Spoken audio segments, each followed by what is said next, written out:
हिमालय की रहस्यमयी बस्ती। हिमालय की ऊंची पहाड़ियों के बीच बसा एक छोटा सा गांव, नागधारा। यह गांव घने कोहरे और रहस्यमयी घटनाओं के लिए जाना जाता था। लोग कहते थे कि यहाँ जो भी बाहरी व्यक्ति रात बिताने आता, वह सुबह तक या तो गायब हो जाता या फिर पागल हो जाता। अजनबी का आगमन। अभय, एक युवा ट्रैवल ब्लॉगर, को रहस्य नई जगहों पर जाने का शौक था। जब उसने नागधारा के बारे में सुना तो उसने वहां जाने का फैसला कर लिया। गांव तक पहुंचने का रास्ता बेहद दुर्गम था। घने जंगल, खतरनाक मोड़ और चारों ओर अजीब सा सन्नाटा। गांव में घुसते ही उसे अजीब अनुभूति हुई। वहां के लोग अजनबियों को देखकर अजीब निगाहों से घूरते थे, लेकिन कुछ बोलते नहीं थे। एक बूढ़े आदमी ने धीरे से कहा, तुम्हें यहाँ नहीं आना चाहिए था, लौट जाओ जब तक मौका है। लेकिन अभय ने उसकी बातों को नजरअंदाज किया और गांव के एक पुराने वीरान घर में रात बिताने का फैसला किया।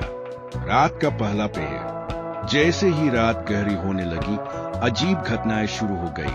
हवा में फुसफुसाहटें गूंजने लगी। खिड़की से किसी के झांकने की अनुभूति हुई, लेकिन बाहर कोई नहीं था। तभी अचानक दरवाजे पर दस्तक हुई।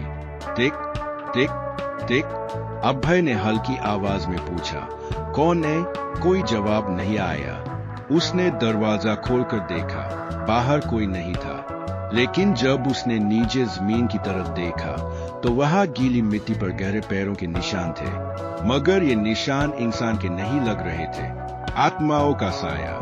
अभय घबराकर दरवाजा बंद कर अंदर चला गया। तभी कमरे के कोने से किसी के रोने की आवाज आई। उसने कैमरा उठाकर उधर देखा। एक परछाई हिल रही थी। अचानक वह परछाई आकार लेने लगी। वह एक औरत थी जिसकी आंखें गहरी काली थी और उसका चेहरा कोहरे से आका हुआ था। उसने ठंडी आवाज में कहा, तुम यहाँ क्यों आए हो? यह जगह तुम्हारे लिए नहीं है।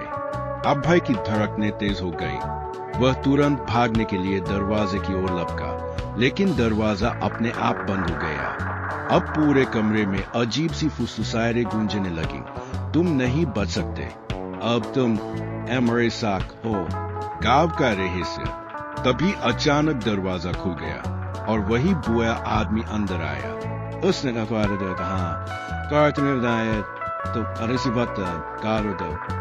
अभय ने कांपते हुए पूछा, यहाँ हो क्या रहा है?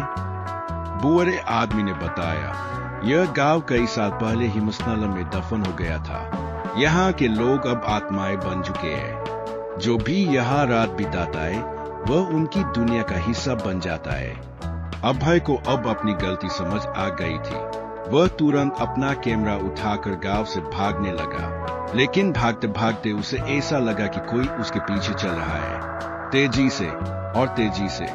आखिरी दृश्य किसी तरह अभय गांव से बाहर निकलकर अपने होटल पहुंचा। वह पूरी रात कबदा रहा। सुबह उसने अपने कैमरे की रिकॉर्डिंग चेक की। वीडियो में कोई गांव नहीं था, कोई लोग नहीं थे, कोई आवाजें नहीं थी। बस आखिरी फ्रेम में उसका अपना प्रतिबिंब था, जो उसे देखकर मुस्कुरा रहा था। क्या अभय सच में बच पाया, या फिर नागधारा की आत्माएं अब उसके साथ थी?